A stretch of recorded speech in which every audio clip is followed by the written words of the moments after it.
네, 오늘 우리에게 주신 말씀은요. 창세기강의 57탄 야곱의 딸이고요. 창세기 34장 1절에서 13절까지 보겠습니다. 레아가 야곱에게 낳은 딸 디나가 그 땅의 딸들을 보러 나갔더니 휘 족속 중 하몰의 아들 그 땅의 주장 세겜이 그를 보고 끌어들여 강간하여 욕되게 하고 그 마음이 깊이 야곱의 딸 디나에게 연연하여 그 소녀를 사랑하여 그의 마음을 말로 위로하고 그의 아버지 하몰에게 청하여 이르되 이 소녀를 내 아내로 얻게 하여 주소서 하였더라.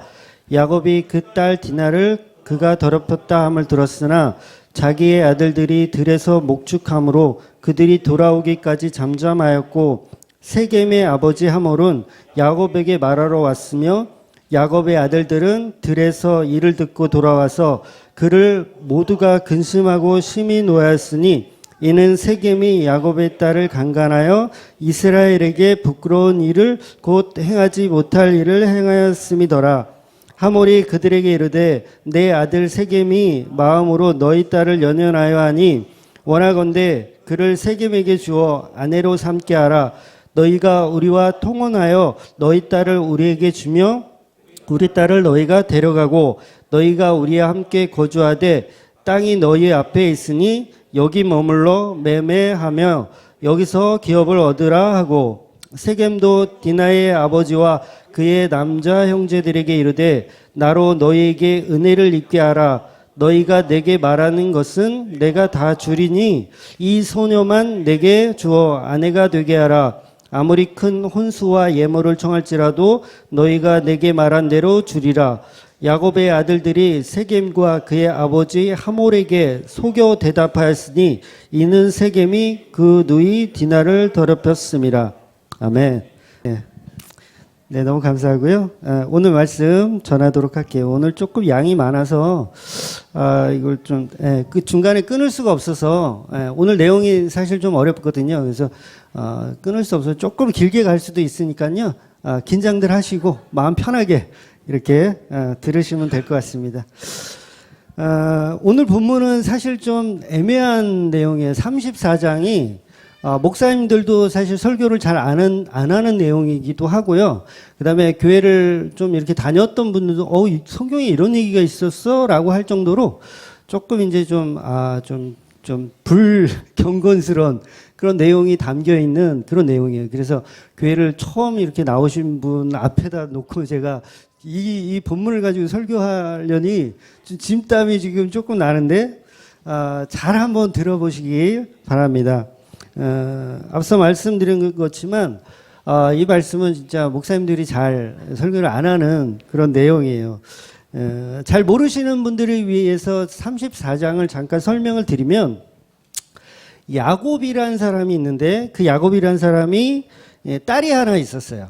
이제 아들은 이제 11명 그리고 베냐민까지 12명인데 딸이 한 명이 있었는데 그 딸이 이 세겜이라는 그 동네에 갔다가 그만 이제 거기 있는 아주 이 대장급이죠. 그러니까 대통령급 되는 그런 놈의 아들한테 이제 성폭행을 당하는 사건이 34장의 스토리예요.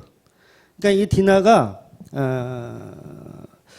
디나가 성폭행을 당하고 나서 그 집에 아주 그냥 감금되어 있는 상태인 거예요. 감금까지 되어 있는 상태에서 이 세겜이란 요 놈이 이제 자기 아버지한테 이 디나라는 애를 그냥 아예 아내로 갖고 싶다 이렇게 얘기를 하니까 이 하몰이 이제 아버지인데 이 하몰이 이 야곱한테 찾아간 거예요. 찾아가서 이렇게 해서 우리 아들이 성폭행을 했는데 이 애를 그냥 내가 며느리로 맞이하겠다. 뭐 이렇게 얘기하는 스토리인 거예요. 그래서 그 얘기를 딱 듣고 이제 야곱은 이제 황당했지만 뭐 어쩌니 저쩌니 그가 더 힘도 세고 권력도 있고 돈도 많은 사람이니까 어떻게 하질 못하는 거예요, 야곱은. 근데 아들들은 다르죠. 아들들이 이제 밭에서 일하고 딱 들어왔더니 그 얘기를 들은 거예요. 우리 사랑하는 동생이 저 아주 흉측한 놈한테 그렇게 변을 당했다는 얘기를 듣고 이 오빠들이 꼭지가 돌았습니다. 꼭지가 돌아가지고 그 당시에는 이제 잘 참았죠. 참 참고 결혼을 요구하는 그 하몰과 세겜에게 그래 결혼을 시켜줄게. 우리가 결혼을 시켜줄게. 그 대신 우리는 다 하나님을 믿는 사람들이기 때문에 우리는 할례라는 것을 해. 그 당시 이제 할례는 하나님 믿는 사람들만 한 게 아니고요. 그냥 이방 족속 중에도 그런 문화를 갖고 있었던 사람들이 있었어요. 그래서 할례가 무엇인지 그 사람들이 잘 알고 있었거든요. 그래서 할례는 이 남자들 그 생식기를 이렇게 잘라내는 일이거든요. 그래서 현대말로 하면 포경수술인데 그 포경수술을 하면 우리가 하나님의 식구로 받아주겠다. 그래서 우리 딸도 디나도 너희한테 주고 또 너희 딸들도 우리 아들들과 결혼을 시키겠다라고 제안을 합니다. 그러니까 이 하몰과 세겜이 생각할 때 그래 우리가 뭐 할래 뭐 하지 뭐 할래 하고 요 상황을 잘 이렇게 넘기면 되겠다라고 해서 이 세겜이 돌아가서 그 마을에 있는 모든 사람들한테 할례를 하라고 명령을 해요. 그러니까 너희들 다 할례를 해라. 그래서 그 마을에 있는 모든 사람들이 할례를 합니다. 할례를 하고 나니까 옛날에는 의학이 그렇게 발달되지 않아가지고 이 할례를 하고 났더니 막 염증도 생기고 막 이렇게 난리도 아니었을 거 아니에요. 그래서 굉장히 아팠을 거예요. 그래서 3일째가 되는 날 이 디나의 오빠 2명이 가서 그 세겜성에 들어가서 거기 있는 모든 남자들을 그러니까 남자들이 할례를 했으니까 이제 걸음도 제대로 못 걷잖아요. 어떤 전투력이 급 다운된 상황에서 오빠들이 들어가서 세겜에 있는 모든 남자들을 다 사륙하는 장면이 오늘 본문의 내용인 거예요. 이해가 되시죠? 어떤 내용인지 스토리가 많은 목사님들은 설교를 하실 때 하나님이 약속한 베델로 가지 않고 원래 이 야곱의 식구들은 베델로 가야 하는 상황이거든요. 근데 베델로 가지 않고 세겜에서 머물러서 한 10여 년 이렇게 살다 보니까 하나님께서 허송세월하고 있는 야곱을 좀 치려고 좀 징계를 주려고 이런 사건을 벌였다라고 많은 목사님들이 그렇게 설교를 하십니다. 그러니까 30년 전에 베델에서 사닥다리 약속을 잊고 그때 11조도 하겠다고 서원을 했잖아요. 그 서원도 저버리고 그냥 이 세겜에서 머물러 살기 때문에 하나님께서 딸을 그런 놈들한테 유린을 당하게 하고 그 다음에 아들들은 살인자가 되게 했다. 요런 스타일로 많은 목사님들이 사실은 해석을 하고 설교를 하십니다. 그러면서 이제 덧붙이죠. 그래서 하나님께 한 번 서운한 것은 너희가 안 지키면 너희 딸들이 강간당하는 일이 일어나고 또 너희 아들들이 살인자가 되는 아주 끔찍한 일이 일어나니 하나님 앞에 약속한 건 무조건 지켜야 하고 더 나아가서 주일날 이제 예배 안 드리고 빠지고 뭐 어디 놀러 간다거나 아니면 뭐 다른 교회에 간다거나 그러면은 뭐 이제 교통사고를 당한다는 둥 이렇게 뭐 심지어는 뭐 사랑하는 딸이 이렇게 강간을 당하는 일도 벌어진다고 이렇게 협박을 하는 경우가 종종 있어요. 그러니까 점쟁이나 무당들이 그런 얘기를 주로 하거든요. 그래서 주로 이제 뭐 물가에 가지 말라, 뭐 차 조심해라, 뭐 이런 얘기들을 교회에서 이제 이 성경 이 틀을 가지고 그렇게 얘기를 합니다. 물론 아주 큰 틀에서 보면 모든 역사의 주관자는 하나님이시기 때문에 그 말이 뭐 100% 틀렸다라는 건 아니에요. 큰 틀에서 보면 그 얘기가 맞을 수도 있습니다.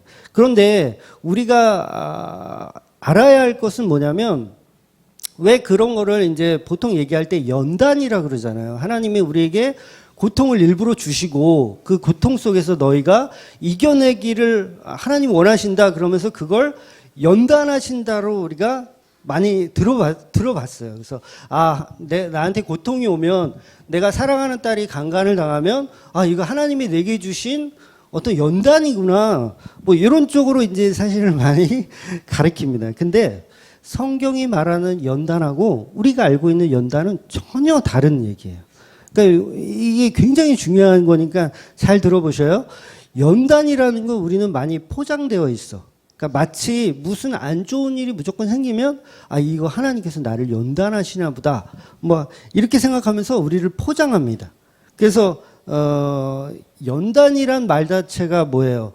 우리를 하나님께서 갈고 닦고 조이고 하여튼간 이렇게 이게 쓸고 닦고 해가지고 만들어서 사용하신다라는 게 이제 연단이란 뜻이잖아요. 근데 성경이 말하는 연단은 그런 게 아니고요. 내가 아무것도 할 수 없다. 그거예요. 그러니까 연단은 나를 어떻게 이리저리 이렇게 만들어서 깎아서 쓰는 게 우리가 연단이라고 아는데 그게 연단이 아니라 너 있는 그대로 아무것도 네가 할 수 없는 그 막대기의 상태. 그러니까 아무것도 할 수 없는 그 상태. 그러니까 아론의 싹난 지팡이가 왜 싹이 났어요, 그게? 그 지팡이가 막, 나 싹 나야지 하고 싹 난 게 아니잖아요. 하나님이 싹에 나게 하신 거예요. 그러니까 연단이라는 건 우리 인간 쪽에서 뭔가를 훈련해가지고 만들어지는 게 아니라 하나님이 그렇게 시키는 거예요, 그냥. 너 해라고 시키는 거예요. 완전 느낌이 전혀 달라요. 그래서 제가 말씀을 하나 준비했거든요. 욥기서 23장 10절. 넘겨주세요. 네. 같이 읽어볼 거예요. 시작. 그러나 내가 가는 길은 그가 아시나니 그가 나를 단련하신 후에는 내가 순금같이 나오리라. 이 말씀을 우리가 고난을 당할 때 잘 사용을 해요. 여러분도 많이 사용하셨죠? 이 말씀을 딱 하면서 고통을 받는 일이 있으면 나의 달려갈 길을 하나님이 아시나니 그가 나를 단련하신 후에는 내가 순금같이 나오리라. 굉장한 신앙의 고백처럼 들리지만 제가 이걸 원어로 좀 이렇게 찾아보고 다른 번역서를 좀 봤더니 전혀 다른 얘기더라고요. 깜짝 놀랐는데 욥기서에 보면 하나님의 시험을 잘 통과한 사람으로 우리는 알고 있어요. 욥 그러면 시험을 잘 통과한 사람. 그래서 이게 또 이 3장 23장 10절도 욥이 한 말이거든요. 욥이 자기 친구한테 한 말이에요. 근데 이 욥은요 사실 끝까지 하나님의 믿음을 다 지켜내지 못했어요. 나중에는 사실 욥도 사실 흔들립니다. 그 믿음이 흔들려요. 욥이 처음에는 잘 견뎠는데 욥이 나중에는 무너져요. 처음에는 재산도 뺏기고 자녀들도 죽고 그다음에 큰 병까지 걸려요. 그리고 마누라가 저주를 하면서 악담을 하죠. 뭐라 그랬어요? 네가 믿는 네 하나님을 저주하고 죽어버려라라고 악담을까지 합니다. 그랬더니 욥이요 무너지기 시작해요. 그러니까 그 훌륭했던 욥이 무너지기 시작합니다. 이 욥기서 23장 10절은 이제 친구가 욥한테 이야기하는 거예요. 뭐라고 얘기하냐면 너 솔직하게 말해라. 너 하나님보다 돈을 더 사랑했잖아. 친구가 욥한테 얘기하는 거야. 너 솔직하게 말해. 너 하나님보다 돈을 더 사랑했지? 그리고 또 얘기합니다. 그 친구가 너 친구들이 자꾸 너한테 겸손하라고 충고하니까 너 솔직하게 겸손하다고 너 생각 안 하지? 이렇게 얘기하는 거야. 너 솔직하게 교만했다고 좀 말할래? 너 솔직히 교만하잖아. 너 교만하다고 솔직히 시인해. 친구의 말이에요. 하나님이 하는 거 아니에요? 계속 그렇게 얘기해요. 친구들이.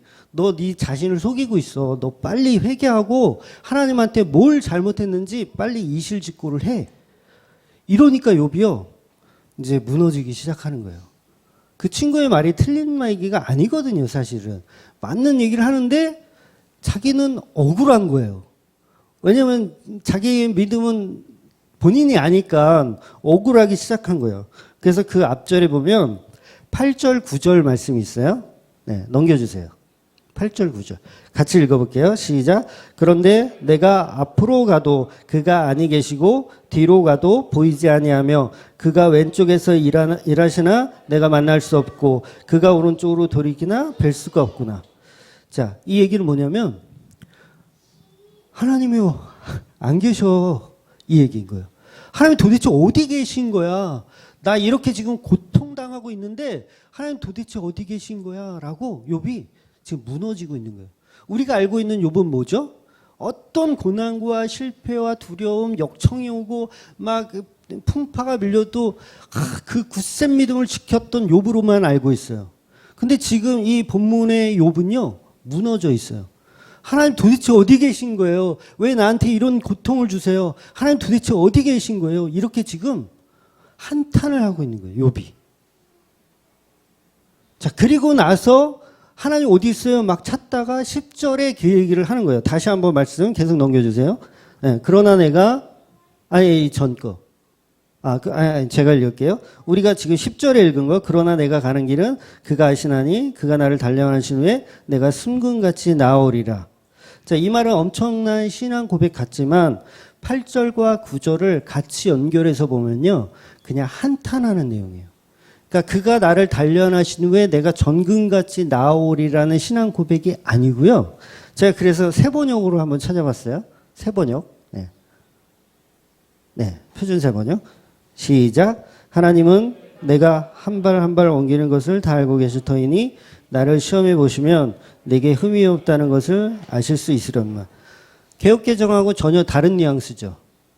어떤 뉘앙스냐면 개역개정에는 이 모든 것은 하나님이 하시는 거니까 내가 잘 견디면 난 승금같이 나을 거야, 이렇게 번역을 했고, 세번역은 어떻게 번역했냐면 하나님이 나의 모든 삶을 일거수일투족을 다 아시니 내가 나를 아무리 시험해 봐야 나한테 흠이 없다는 것을 하나님께서 아실 텐데 나 너무 억울해요.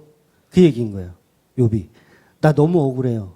나 재산 뺏기고 자식들 다 죽고 병까지 걸렸어요. 나 이거 너무 억울해요. 이 얘기를 지금 욥이 하고 있는 거예요.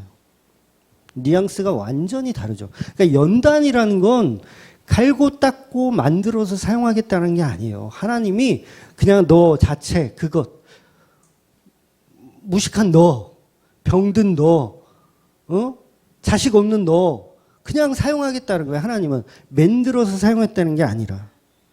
저는 이 부분은 표준 세번역이 좀 더 정확하게 번역했다고 생각합니다.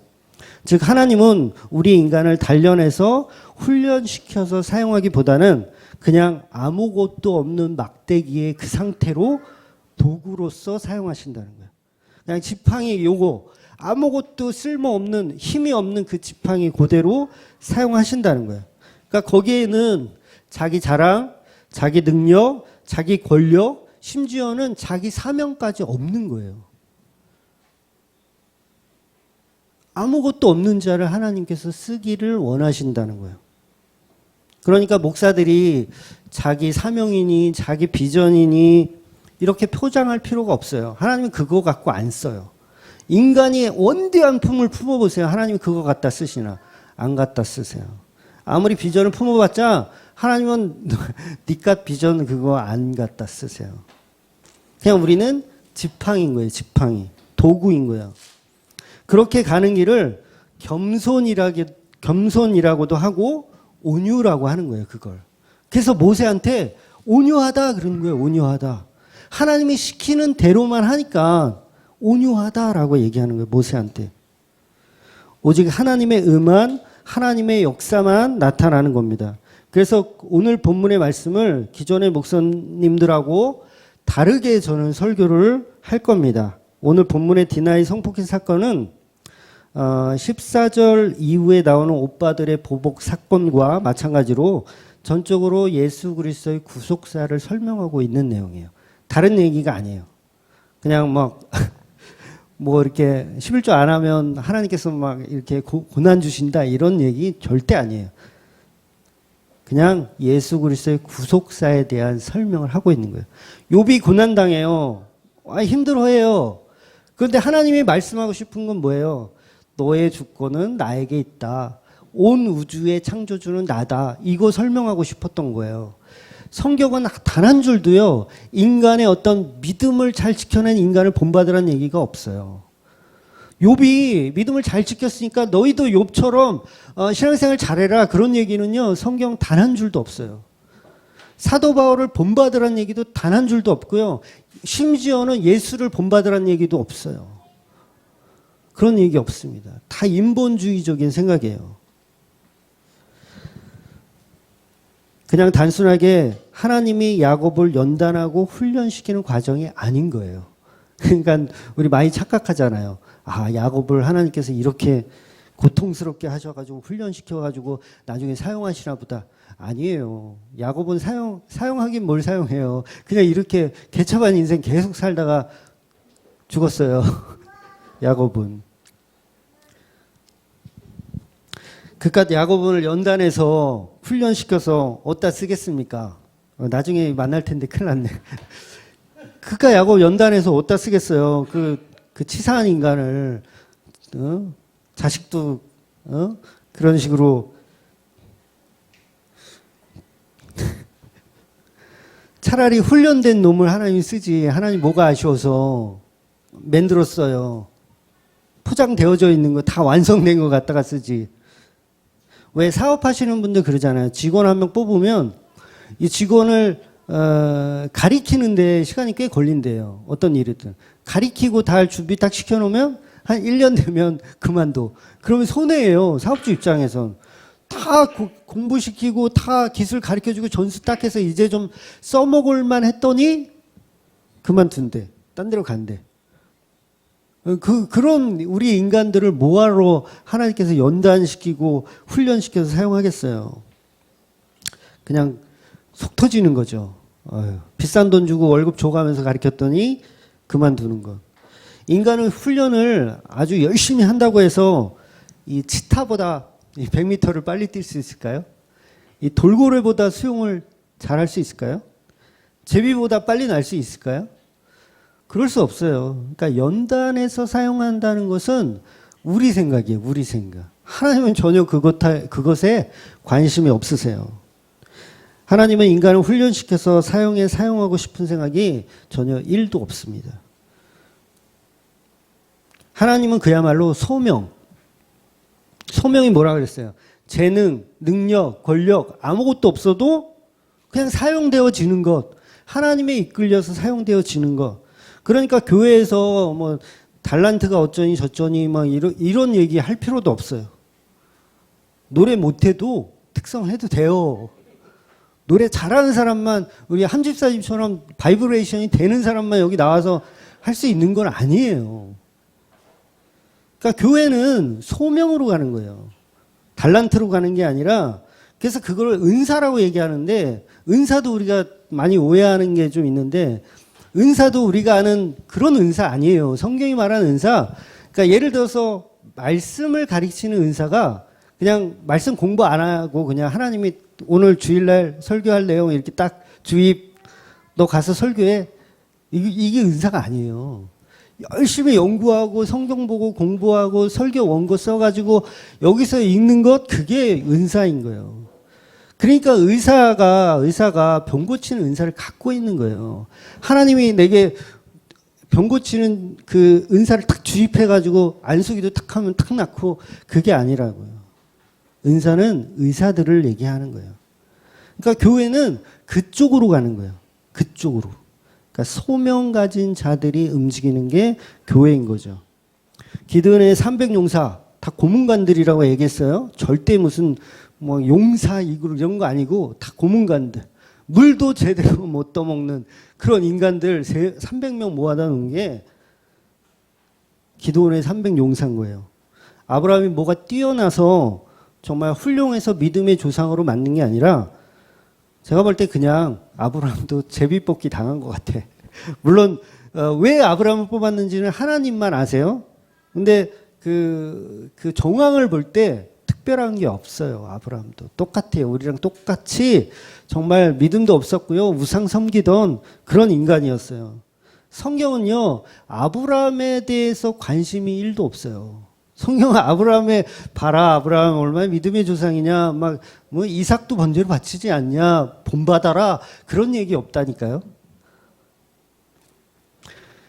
왜 모세인지 왜 다윗인지 왜 사도 바울인지 처음부터 하나님의 작정 속에 있었던 거지 연단하고 만들어서 사용하는 게 아니에요. 그러니까 처음부터 그 인간이 어떤 인간인지 전혀 상관없이 하나님이 선택되어진 거예요. 선택되어진 거예요. 그러니까 성경의 관심은 오직 예수밖에 없어요. 예수만 말하고 있는 거예요. 성경의 관심은. 34장 본문에서도 철저하게 예수를 통해 구원을 받은 성도와 예수를 이용해서 구원을 받고자 하는, 아니 구원을 받았다고 착각하는 그런 가짜 성도들의 이야기예요. 다시 한번 말씀드릴게요. 34장의 전체의 이 흐름, 디나의 강간 사건은요, 철저하게 예수를 통해 구원을 받은 성도와 또 예수를 이용해서 구원을 받았다고 착각하는 가짜 성도에 대한 이야기예요. 오늘 본문 1절, 2절을 보겠습니다. 준비했나 모르겠네. 네. 없군요. 제가 읽어드릴게요. 오늘 본문이에요. 읽었던 거. 레아가 야곱에게 낳은 딸 디나가 그 땅의 딸들을 보러 나갔더니 휴이 족속 중 하몰의 아들 그 땅의 추장 세겜이 그를 보고 끌어들여 간간하여 욕되게 하고, 이 말씀은 그냥 예수님 이야기예요. 뭔 얘기냐? 뜬금없이 뭔 소리냐? 이렇게 하실 수 있는데 성경 굉장히 허무합니다. 허무해요. 왜냐하면 아주 간단하지만 못 알아보게 돼 있어요. 이게 비밀스럽다는 거예요. 등장 밑이 어두운 거죠. 성경은 처음부터 그냥 예수 그리스도 얘기밖에 없어요. 창세기 1장 1절부터 요한계시록 마지막까지 전부 예수의 이야기만 하는 거예요. 우리 인간이 이 땅에서 어떻게 해야 잘 사는지, 어떻게 해야 보람되는지, 어떻게 해야 예수를 잘 믿는지 그런 내용 전혀 없고요. 처음부터 끝까지 예수에 대한 설명만 하고 있는 거예요.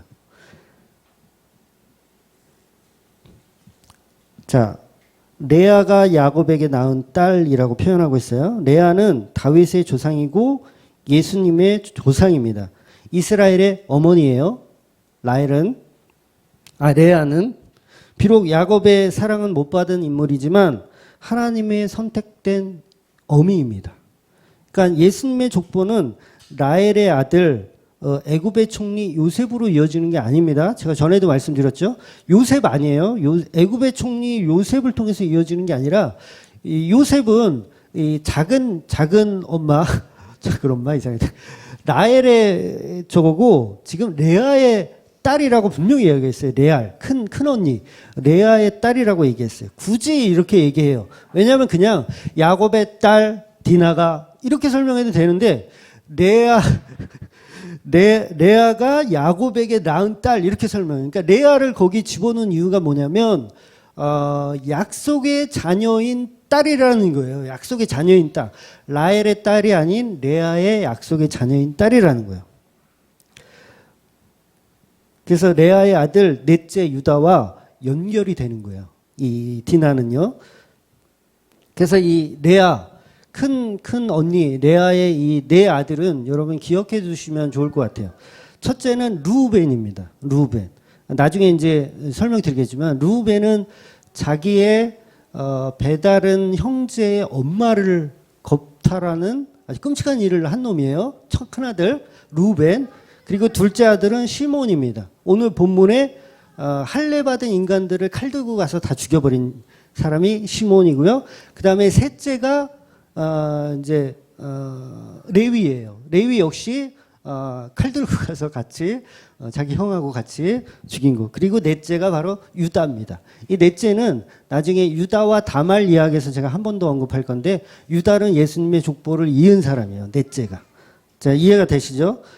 본문에서 굳이 레아를 언급했다는 것은 그냥 야곱의 딸 이렇게 표현해도 되는데 레아가 야곱에게 낳은 딸, 즉 예수 그리스도의 족보의 그 어미의 딸이라는 걸 표현하고 있는 겁니다. 철저하게 디나는 예수의 모형으로 보여주고 있는 거예요. 예수님의 모형으로 디나가 세겜성에 간 거예요. 세겜성. 그러니까 여자를 만나러 갔다 그랬어요. 본문에 여자를 만났다 갔다는 이유는 뭐냐면 성경에서 말하는 여자는 뭐죠? 가짜들, 가짜 성도들을 얘기하는 거예요. 여자는. 그래서 가짜 성도들은 교회에서 입 닥쳐라 그런 말씀이 있다 그랬죠. 그러니까 여자들은 교회에서 잠잠하라 그 얘기는 가짜 성도들은 교회에서 잠잠하라는 얘기예요. 그러니까 히위 족속 중 하몰의 아들 그 땅의 추장 세겜이 그를 보고 끌어 강간하여 욕되게 해버리는데 예수 그리스도가 이 땅에 오셔서 여자들만 가득한 이 땅에 오셔가지고 그 희위 족속, 그 당시에 힘 있는 자들의 손에 달려서 죽는 거예요. 예수 그리스도가. 그러니까 교회로 상징하는 그들, 바리새인, 서기관, 율법주의가 예수를 강간해서 죽여버린 사건과 같은 내용을 지금 설명하고 있는 거예요. 세겜은 그 지역의 통치자나 마찬가지예요. 그 하몰의 아들은 대통령이나 마찬가지인 거예요, 사실은. 그러니까 그 대통령 아들이 그 통치자 그 신분과 권력을 가지고 예수, 약속의 자녀인 디나가 오니까 그를 십자가에 매달고 죽이려고 하고, 그 다음에 또 뭐예요? 연합을 주장해요. 그러니까 예수를 감금해서 죽여놓고 그 아버지인 야곱에게 찾아가서 나 이 여자와 결혼하겠다. 그러니까 예수가 없는 연합을 하겠다라고 얘기하는 거예요. 그러니까 야곱과 결혼을 한다는 건 어떤 의미가 있냐면 약속의 자녀 안으로 들어오겠다는 얘기예요. 약속의 자녀, 구원의 그 안에 들어오겠다라는 거예요. 근데 그 행동이 뭐예요? 십자가의 예수를 죽인 그 디나를 강간해놓고 자기 집에다가 지금 묶어놓고, 그 다음에 그걸 볼모로 지금 야곱에게 찾아와서 나 너희와 너희 민족과 같이 통혼하고 싶다, 그 얘기예요. 약속의 자녀 안에 들어가고 싶다, 이 얘기예요. 잘 이해가 되고 계실 줄 믿습니다. 인간들은 그렇게 예수를 죽이고 그 예수를 이용하여서 하나님과 연합하기를 원합니다. 이건 굉장히 심각한 얘기예요. 바로 그게 우리의 교회 모습, 우리 교회는 아니고 다른 교회의 모습, 다른 교회도 아니다. 다른 일부의 어떤 그 악한 교회의 모습인 거예요. 교회가 예수 그리스도가 없어요. 십자가도 없으면서 하나님과 연합을 계속 주장해요. 이게 지금 하몰과 이 세겜이 주장하는 것과 동일한 거예요. 교회라고 번듯하게 딱 차려놓는데 우리도 할래 해. 우리도 할래 할게. 근데 디나를 강간해 놓고 연합을 요구하는 거예요. 오늘날 교회에서 예수 그리스도의 십자가의 구원의 은혜가 없고 전부 십자가 없는 하나님과의 연합을 추구합니다. 예수가 없는 하나님은 우상이에요. 어떤 교회든지 그 교회에 예수가 없다. 그러면 그건 우상 숭배하는 집단이나 똑같습니다. 그러니까 우리가 착각하면 안 돼요. 그러니까 우리 교회처럼 이렇게 십자가 있다 그래서 모든 교회가 다 정상적인 교회다라고 생각하면 안 돼요. 그 담임 목사가 설교하는 게 맨날 윤리, 도덕, 잘 사는 법, 잘 먹고 잘 사는 법, 멋지게 사는 법, 권력 쌓는 법, 뭐 건강쌤이나 뭐 이런 것만 계속 설교한다. 거기에 우상 숭배하는 것이에요. 반드시 교회는 예수 그리스도와의 십자가를 설명하는 곳이어야 돼요. 그런 교회를 혹시 다니시는 분 계시면 네, 빨리 예수가 있는 교회로 가셔야 됩니다. 그러니까 이단이에요. 그런 교회는. 그러니까 정식 명칭만 대한예수교라고 써있지 이단하고 똑같은 거예요. 또한 예수를 이용해서 하나님께 복을 받고 내 재산과 권력을 이용해 구원을 받으려고 하는 모습도 우상 숭배인 거예요. 십자가를 지라는 예수님의 경고는 무시하고 그 예수를 강간하여서 죽여버리고, 예수가 자꾸 나보고 십자가 지래. 그러니까 그 예수는 내가 그냥 강간해서 죽여버리고 내 재산과 권력으로 하나님과 연합하겠다고 하는 거, 죄악이죠. 바로 바리새인들과 유대인들이 그 짓을 한 거예요. 그게 오늘날의 일부 교회들의 모습입니다. 그런데 그 사실을 오빠들이 알았어요. 아주 꼭지가 돌죠. 오빠들이. 레아의 친아들은 물론 다른 오빠들도 마찬가지겠지만 디나를 얼마나 예뻐했겠어요. 그 당시 한 16살 정도로 제가 추정해 보는데 한 16살 정도 됐을 것 같아요. 얼마나 예뻤겠어요. 그런데 그 사랑스러운 동생을 그 무지막지한 놈이, 그 재벌 놈이, 그 금수저 놈이 세상의 왕이라는 통치자라는 이유로 유린하고 가지고 놀았어요. 힘이 있다라는 이유로 가지고 놀았어요. 내 사랑하는 내 동생을. 그리고 디나는 하나님의 약속의 자녀예요. 하나님의 약속의 자녀를 감금하고 폭행하고 옷을 벗겨요. 예수 그리스도 얘기예요. 예수 그리스도도 그렇게 당한 거예요. 이 파렴치한 것들이 그것도 모자라서 지금 디나를 감금해 놓고 결혼시켜 달라고 지금 찾아오고 해요. 야곱의 집에. 사실 야곱의 오빠들은 생사도 몰랐어요. 솔직히 살아있다라고 확신이 있었을까요? 저는 그것도 정확하지 않다고 봐요. 하몰이 찾아온 목적은요, 진짜로 결혼시키려고 한 게 사실 아니에요. 다른 목적이 또 있었습니다. 개수작 부리고 있는 거예요, 지금. 하몰과 이 세겜이.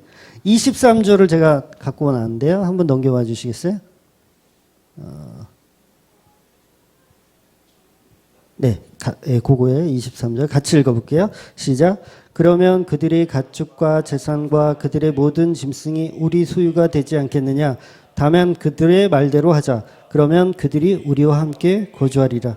순수하게 그냥 사랑해서 결혼하려는 게 아니에요, 지금.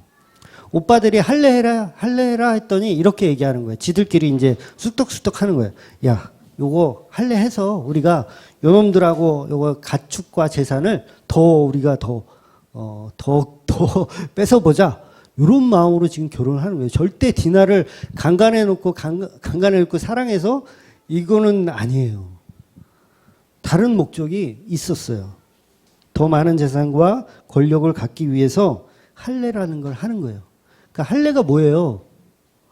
하나님의 약속이 자녀 안에 들어오겠다는 거죠. 그런데 우리가 교회 다니는 목적이, 예수 믿는 목적이 나의 재산을 늘리고 나의 부를 더 쌓고 그런 목적으로 지금 오신 분이 혹시 계시다면 지금 이 세겜과 하몰이 하는 짓을 똑같이 하고 계신 거예요. 굉장히 심각한 얘기인 거예요. 물론 요거는 믿음이 아직 없는 연약한 사람들에게는 해당되는 얘기는 아니에요. 오해하지 마세요. 이제 교회를 오래 다니면서 다 알 거 다 아는 그 아주 못된 그 인간들한테 하는 얘기입니다. 우리가 교회 다니는 목적, 부와 명예를 위해서 교회를 다닌다면 여전히 우리는 디나를 강간한 세겜 사람들과 똑같은 짓을 계속 하고 있는 거예요. 예수를 죽이고 돈이나 달라고 하는 사람하고 똑같은 거예요. 예수님이 십자가에 달려서 막 죽어가고 피 흘려 가는데 하나님 복 주세요. 차도 좀 바꿔주시고요. 집도 요번에 전세로 도대체 못 살겠어요. 예수님 피 흘려 죽고 계신데 그러고 있는 거하고 똑같아요. 17절 이후에는 할례에 대한 이야기가 계속 나옵니다. 할례는 하나님과 연합이라 그랬어요. 세겜 사람들은 십자가가 없는 할례를 지금 하는 거예요. 그러니까 형식적인 할례를 하는 거예요.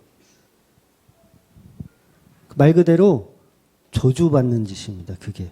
다른 게 저주받는 짓이 아니라 그게 저주받는 짓이에요. 교회 안에서 예수 없이 십자가 없이 예수 믿는 코스프레는 저주받는 거예요. 차라리 그냥 믿음이 없다고 얘기하세요. 나 믿음이 안 생기네. 목사님 저 이렇게 믿음이 안 생기죠? 차라리 이게 난 거지. 나 저 믿음 좋아요. 저 방언하는 거 한번 보실래요? 아블라블라블라. 저 예언하는 거 한번 보실래요? 아유, 그게 저주받는 행동이래요. 그랬더니 3일 후에 예수님이 부활하신 3일 후에 동일하죠? 3일 후에 예수님이 무덤에서 일어나 부활하시며 그들을 전부 도륙하는 사건이 바로 이 34장의 이야기인 거예요. 25절 한번 읽어보겠습니다. 25절 시작. 제3일에 아직 그들이 아파할 때에 야곱의 두 아들 디나의 오라버니 시몬과 레이가 각기 칼을 가지고 가서 몰래 그 성읍을 기습하여 그 모든 남자를 죽이고 칼로 하몰과 그의 아들 세겜을 죽이고 디나를 세겜의 집에서 데려오고, 디나를 이제 구출해 갖고 오는 겁니다.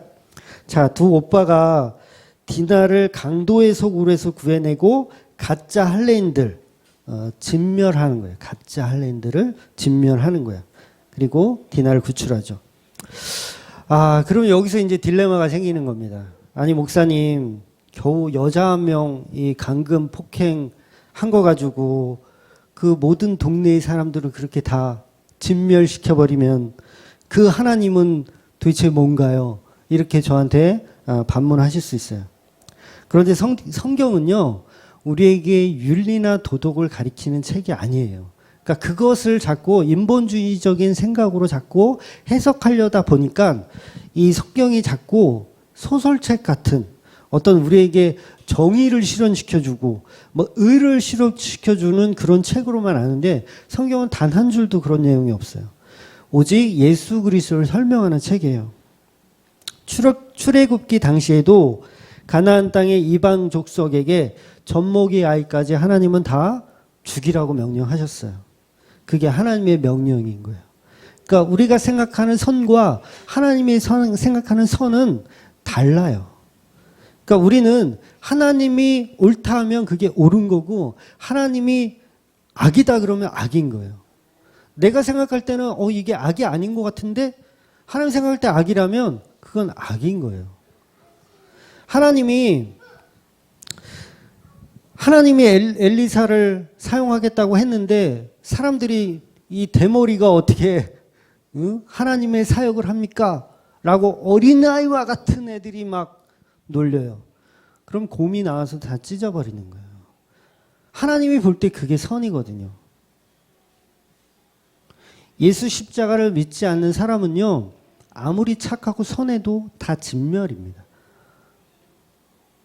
저도 이렇게 설교하고 싶지 않은데 성경은 그렇게 이야기하고 있어요. 결국 그들이 가는 곳은 하나님의 심판밖에 없습니다. 세겜을 진멸했던 이제 두 오빠를 잠깐 조명해 볼게요. 둘째 오빠 시몬, 셋째 오빠 레위입니다.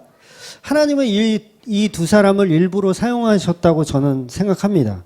이 두 사람은요, 도덕적으로 윤리적으로 잘했다는 게 아니에요. 오해하지 말고 들으세요. 그러니까 우리가 생각하는 도덕과 윤리로는 잘못된 게 맞아요. 아무리 동생이 그랬어도 모든 사람을 다 칼로 죽이는 건 윤리적으로 도덕적으로 잘못했어요. 그러나 저는 지금 복음을 설명하고 있는 거라는 걸 잘 이해하고 들으세요. 먼저 시몬을 볼게요. 시몬은 무슨 뜻이냐면 새로운 아들을 나에게 주셨다라는 의미예요. 레아가 아들을 낳았을 때 거듭난 아들이란 뜻이죠. 기도를 들으심이란 뜻도 있어요. 나중에 요셉이 애굽의 총리가 되었을 때 그 형들을 애굽 땅에 이렇게 왔을 때 볼모를 삼습니다. 볼모를 삼을 때 베냐민을 대신해서 볼모를 삼는 사람이 누구냐면 바로 이 시몬이에요. 시몬.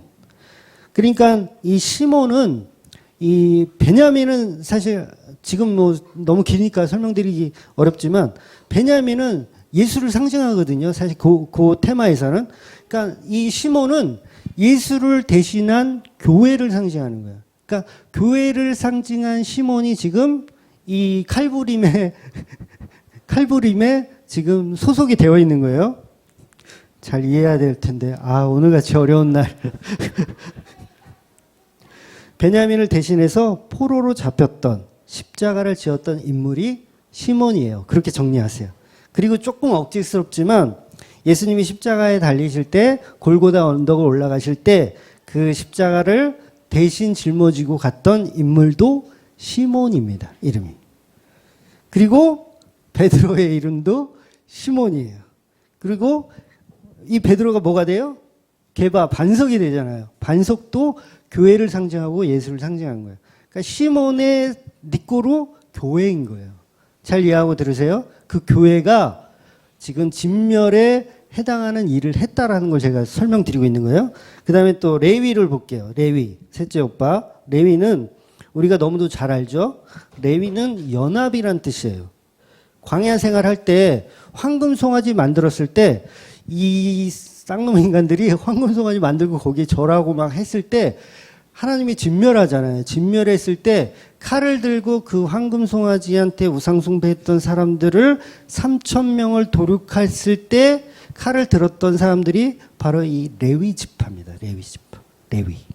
잘 이해하고 계시죠? 자, 그러니까 이 시몬과 레위는 이미 하나님의 일을 한 거예요. 작은 그림으로 보여주고 있는 거예요. 근데 창세기 49장에 가면요, 이 야곱이 죽을 때 이 두 사람을 저주를 합니다. 이 시몬과 이 레위를 저주를 해요. 너는 피를 너무 많이 묻혔다.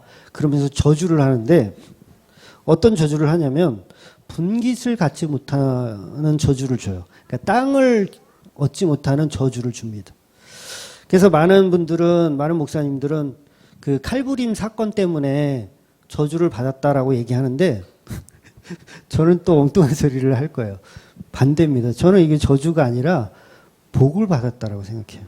왜 그러냐면, 자, 먼저 실제로 이 시몬 지파는요, 나중에 유다 지파에 흡수되어서 거의 뭐 자기 기능을 못 하거든요. 그러니까는 야곱의 저주 때문에 그렇게 됐다라고 그냥 주석가들은 그렇게 해석을 합니다. 근데 한번 생각해 보세요. 유다 지파에 흡수되었다라는 게 왜 저주죠? 유다 지파가 어느 지파죠? 예수의 지파예요. 예수님이 낳은 지파. 그 예수님의 지파에 흡수되었다라는 게 왜 저주인가요? 저는 이건 축복이라고 생각해요. 이건 복이라고 생각합니다. 레위 지파도 마찬가지죠. 분깃을 갖지 못하는 저주를 받았나요?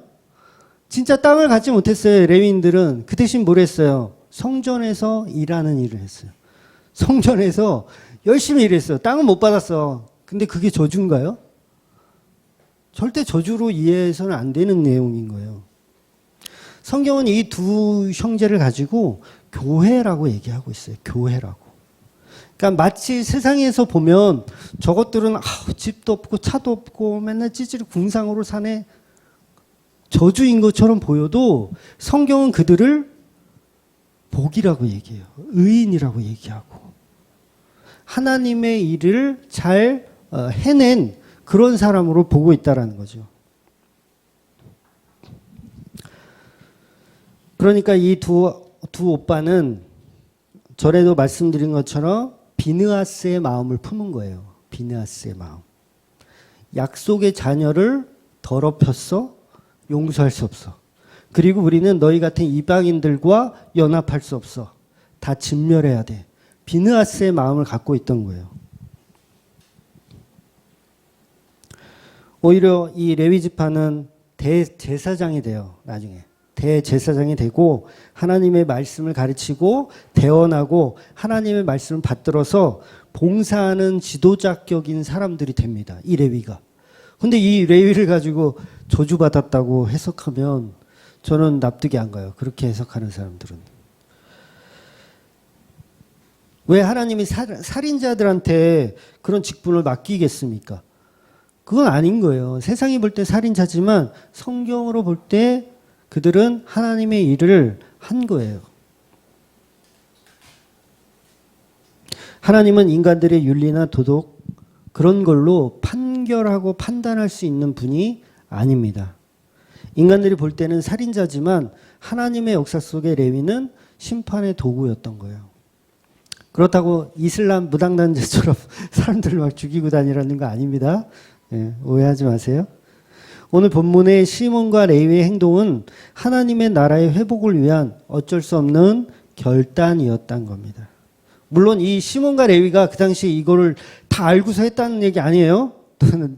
저 이상한 사람인데요. 그러니까 시몬과 레위가 어떤 통찰력이 있어서 그렇게 했다는 게 아니라 걔네들은 그냥 꼭지 돌아서 한 거예요. 꼭지 돌아서 내 동생을 그냥 이렇게 한 거고, 이 모든 정황을 하나님의 섭리 가운데 풀어보자면 그렇다라는 얘기예요. 복음을 설명하고 있다라는 거예요. 다음 주에 더 이제 제가 나누겠지만 이 사건을 계기로 야곱의 집안은요, 그동안 숨겨왔었던 우상들을 전부 땅에 묻어요. 이 사건이 끝난 후에 그동안 갖고 있었던 우상들을 다 땅에 묻고 베델로 갑니다. 베델로. 하나님과 진짜 약속했던 그 땅으로 베델로 가요. 여러분, 우리는 이 땅에서 예수를 배우고 가는 거예요. 그러니까 예수를 배워서 이 땅의 그 우상들은 전부 땅에 묻고 예수를 배우러 가는 거예요. 십자가를 배워야 합니다. 그리고 우상은 땅에 묻어야 돼요. 성도라고 하는 사람들이 예수를 통해서 나의 가치를 채우려고 한다거나 아니면 나의 어떤 득을 막 세우려고 한다거나 모두 그 사람들은 세겜 사람이고 예수를 못 박은 유대인들인 거예요. 여러분들이 여전히 나는 예수가 아닌 다른 거를 추구한다면 여전히 예수를 못 박은 사람이고 디나를 강간하는 사람들인 거예요.